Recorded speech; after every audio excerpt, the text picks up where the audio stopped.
kelihatan banget dari hasilnya itu waktu pertandingan kelihatan. Pukulan mereka tuh, akurasi mereka tuh udah tinggi. Wait, I hope I can make it like that in the book.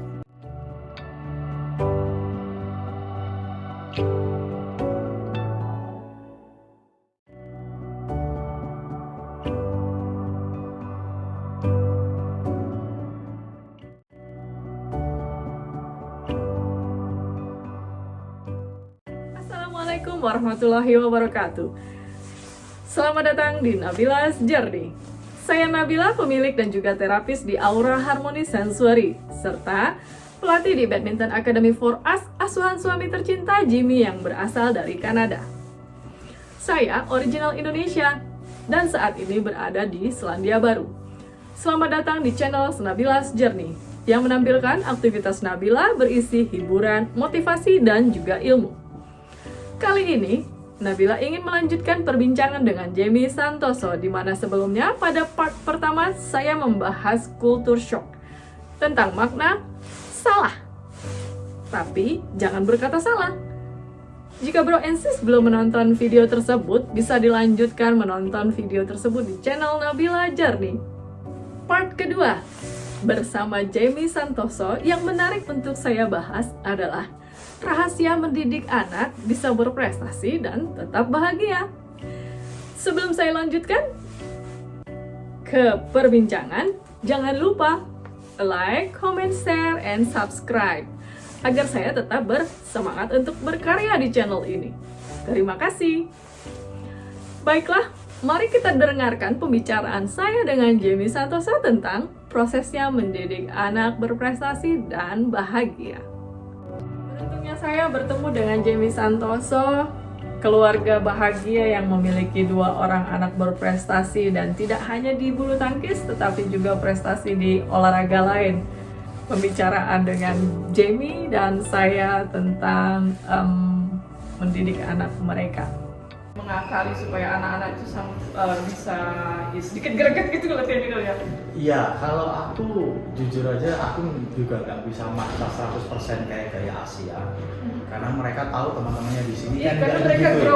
growing Iya. di sini ya. Jadi Iya. mereka merasa, oh no, my friend is not like me. Yeah. But I have to be open to my kids. That's we are Asian, we are Indonesian. Yeah. Like, kamu tahu culture-nya, Yeah. kamu tahu kalau orang di sana ngomong gimana, Yeah. dan di sini beda. Tapi what I want to do is try to find the middle way. Jadi aku coba lihat selalu kind of hybrid. Yeah. Nge-push-nya mungkin nggak terlalu push yang banget, tapi yang nggak yang freedom banget. Yeah. Tapi ya itu, dari situ aku banyak learning sih, kayak semacam Michael dulu pertama kali main, dia betul clear, lifting ke atas, ya kurang ke belakang. Tiap kali aku kebetulan memang melatihan di klub juga, tapi kadang-kadang aku dulu ada kesempatan sama KBRI, itu ada sewa lapangan di Newlands College, itu aku sering drill dia sendiri. Dia kalau drill aku paksa sedikit udah, oh my arms like now. Ya, so waktu itu dia aku paksain, dia masih komplain. Nah, I'm so like dia sebenarnya sakit, nggak mau lanjut. Oke, fine. 1 pertandingan, 2 pertandingan dia nge-lift tanggung dijebret. Selesai, aku nggak pernah ngejudge dia untuk pertandingan itu. Kamu harus menang. Yeah. It's not about the winning, it's about the learning. Yes. So from there, aku cuma question dia. Usually, at the early stage. Yeah. Setiap pertandingan aku cuma nanya, what do you think? What do you think? Yes. Ya. So dari situ dia akan belajar berpikir sendiri, Iya. kekurangannya apa. Dari situ aku bilang, ya liftnya kurang ke belakang, gampang dimatiin. After that, then he Jadi dia latihan. realize Ya, dia to training more. ya. Jadi dia start latihan lebih kencang, bisa lebih bagus. Dari situ bisa, Yeah. chance-nya itu bisa lebih besar. Oke, Dari situ berarti- dia realize by himself. So Yes. ya itu, makanya aku lebih ke Berarti anak tuh ditabrakin dulu tuh sendiri. Tapi itu caraku ya, karena kebetulan. No. Iya. It's like my opinion to my our kids in our club. I always say to them, please go to tournament. Then you will feel Ya. in the tournament you feel what's your level, and you realize you need more training later. Yes. Because in outside a lot of people more better than you. Yeah. So don't think if you are better now. Ya. But outside people, a lot of people is good than you. Yes, So you need totally more agree. learning and Yeah. training. Totally agree. I mean, that's based on my experience. Kadang karena aku kalau lihat di sini pelatihannya, coachnya di sini, sama di coach di sini itu hampir nggak pernah marahin, Kadang kita sebagai orang tua yang gregetan sendiri. Asik, Nabila suka kasih Iya. suruh squat jump outside, not in target, Iya. squat jump. Iya, nggak ada. Just moving. But you know what? Mungkin harus ada di sini pelatih Harus, harus. Kalau mereka mau break the ceiling untuk levelnya, Break the ceiling, ya yes, dia harus berani Yeah. kayak gitu. But another sport they not do like that, right? Like a rugby and they more hard to do training. Ya, Different, yeah. I'm not sure about rugby karena anakku betul nggak ada yang rugby. Tapi aku kalau lihat dia ada sport lain, martial art, taekwondo, still soft. Ini interesting. In New Zealand, a lot of kids have a lot of activity. Not only just one sport, they choose a lot of different sports right in school. That's because the school. Can you tell us about it? Yeah, for the primary school here, santai. Hampir nggak ada pelajaran. Santai bro, NCS, ya Allah. Very- Siapa yang mau pindah ke New Zealand? Very Sekolah basic. yang santai. Karena mereka selalu prinsipnya adalah biarkan anak-anak jadi anak-anak. Oke. Jadi kalau aku lihat Jangan, primary school, mereka berprinsip bahwa jangan sampai anak-anak itu kehilangan masa anak-anaknya. ya, Oke. jadi anak-anak itu nggak mau Sekolah. ulangan banyak atau apa, terus itu enggak. Tapi di Dan sini mereka disuruh memilih aktivitas ya, dancing, singing, Iya. music, sport. Ya itu juga yang jadi kendala kita sebagai pelatih. Latihan seminggu more than two time or 3 time, because they have another activity, right? Jadi kita sih pengen sebagai pelatih nih, saya sebagai pelatih pengen banget seperti bikin kayak di Indonesia latihan 1 minggu 5 kali. ya, Oh no, cannot in here. No. Karena mereka punya another activity di sekolah itu banyak mereka ya. Yeah. Sama dengan Mas Jeremy juga ya, anak-anak punya banyak aktivitas. Yeah. Bulu tangkis. Jadi gimana tuh kalinya untuk mereka nambah latihan bulu tangkis? ya untuk sementara ini latihannya ya sekedar latihan klub. Kadang-kadang kalau ada waktu aku ikut mereka. Iya. Ya barusan turnamen sebelum turnamen juga. Ya ini karena anak-anak juga sudah mulai interest banget ya, pengen increase dia, pengen selalu ikut kejuaraan bagus yang anaknya udah pada sering ikut kejuaraan dan sering menang. Itu salah satu contoh orang sukses, orang Indonesia sukses di sini mendidik anaknya. Iya makanya kita ambil contoh dari Mas Jeremy gimana mendidik anak di luar negeri ya nggak sama kayak di Indonesia. Beda banget. Kalau di sini tapi ya aku kadang-kadang mikirnya kan dulu kita pernah kecil ya. Iya Pokoknya, betul. Di Indonesia beda banget. Aku nangkepnya itu kalau bedanya itu kalau di Indonesia itu kan kayak kita tuh cuma terima perintah. Kamu belajar ini, kamu belajar itu. Di sekolah juga kita cuma guru ngomong, kita ngedengerin. 1 tambah 1 sama dengan 2. Sudah, selesai. Iya. Kita harus tahu itu, kita harus Iya. memorize. Kalau di sini kan enggak. Di sini itu even kayak di sekolah itu enggak ada meja kursi. Iya. Cuma kayak open room sama mungkin table kecil pendek itu. Gurunya nerangin di sebelah sini, kadang di sebelah sana, duduk di lantai. Kalau udah mereka dibiarin untuk berdiskusi. Jadi aku lihat mungkin aku ambil baiknya di Asia ya, juga baiknya sistem di sini Iya. digabungin aja.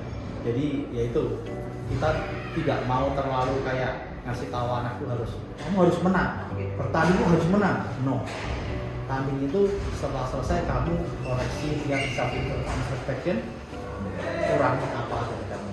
Kalau kalah apa? Kalau menang pun kadang-kadang kamu banyak mistake, kamu bisa pikir kenapa tadi mistake-nya, kamu kurang latihan di mana. Ya, jadi anak itu terlatih di sini untuk problem solve ya. Ya, Kalau bikin di sendiri. Indonesia hanya tunggu perintah. Yes. Ya. So ini di mixing sekarang. Iya. Perintah. Harus mixing. Iya.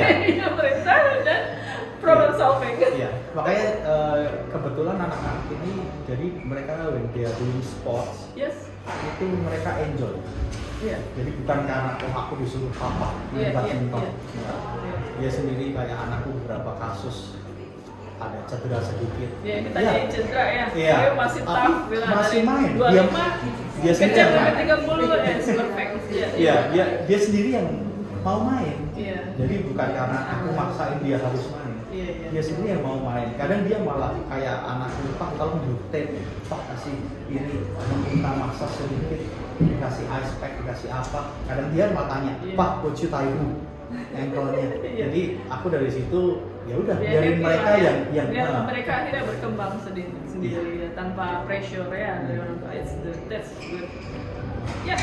Yes. So thank you for talking about your experience today. Ini dia perbincangan kita dengan Mas Jamie tentang pengalamannya mendidik anak-anak latihan bulu tangkis di sini ya. Ya, sama-sama semuanya baik.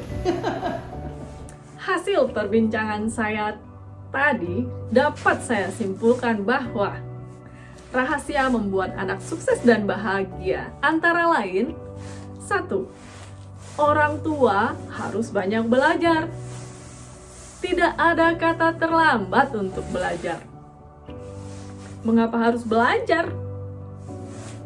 Melihat pengalaman Jamie yang tidak memiliki basic olahraga bulu tangkis, tetapi berusaha untuk membantu anaknya latihan ekstra bulu tangkis, itu artinya Mas Jamie berusaha belajar bulu tangkis sebelum mengajarkan kepada anaknya. Salut! Hebat Mas Jamie. Kedua, jangan menuntut anak untuk berprestasi maksimal, baik di bidang akademik ataupun non-akademik. Yang terpenting anak mau melalui proses belajar menuju prestasi. Lalu mereka mendapat pelajaran tentang melihat, memahami, dan memecahkan masalah, sehingga anak bisa berpendapat atau bertindak dengan tepat. Pembelajaran inilah yang akhirnya untuk bekal anak di masa depan bisa diaplikasikan di kehidupan nyata. Ketiga, kenali anak Anda. Cari tahu apa yang disukai, beri waktu yang berkualitas, dan bantu mereka mengenali minat mereka untuk bisa mengembangkan potensinya. Ketika kita mengetahui minat dan bakat anak, berikan motivasi dan arahan kepada anak untuk mengasahnya agar dapat berprestasi. Keempat, jangan membandingkan. Sadarilah bahwa anak memiliki kekurangan dan juga kelebihan. Ajari anak untuk fokus pada kelebihannya yang bisa digunakan untuk menutupi kekurangannya, dan beri pemahaman bahwa anak pun harus menerima kekurangannya. Kita harus menyadari bahwa setiap manusia adalah pemimpin bagi dirinya sendiri. Potensi yang ada dalam diri anak Anda, itulah yang harus dipimpin, supaya mereka tahu bahwa mereka adalah orang yang bermanfaat. Itulah tadi hasil rangkuman saya berdasarkan pengalaman Mas Jamie Santoso. Terima kasih banyak kepada keluarga Jamie Santoso yang telah memberikan saya inspirasi untuk saya gunakan mendidik 3 anak saya. Semoga ini juga dapat menginspirasi, memberi ilmu dan semangat untuk bro and sis dalam mendidik anak. Jangan lupa untuk menyaksikan video saya berikutnya tentang pengalaman pertama Natalie Chong, salah satu international student yang berasal dari Hong Kong, dan Chloe Choi, pasangan ganda Natalie berdarah Malaysia, di kejuaraan Wellington North Under 17 tentang pengalaman mereka bertanding di kejuaraan bulu tangkis. Terima kasih sudah menonton video ini, semoga bermanfaat. Jika ada pertanyaan dan saran untuk konten saya, jangan ragu untuk mengirimkan email kepada saya. Jangan lupa berikan like, comment, share, and subscribe. Jangan lupa bahagia, tetap semangat. Waalaikumsalam warahmatullahi wabarakatuh.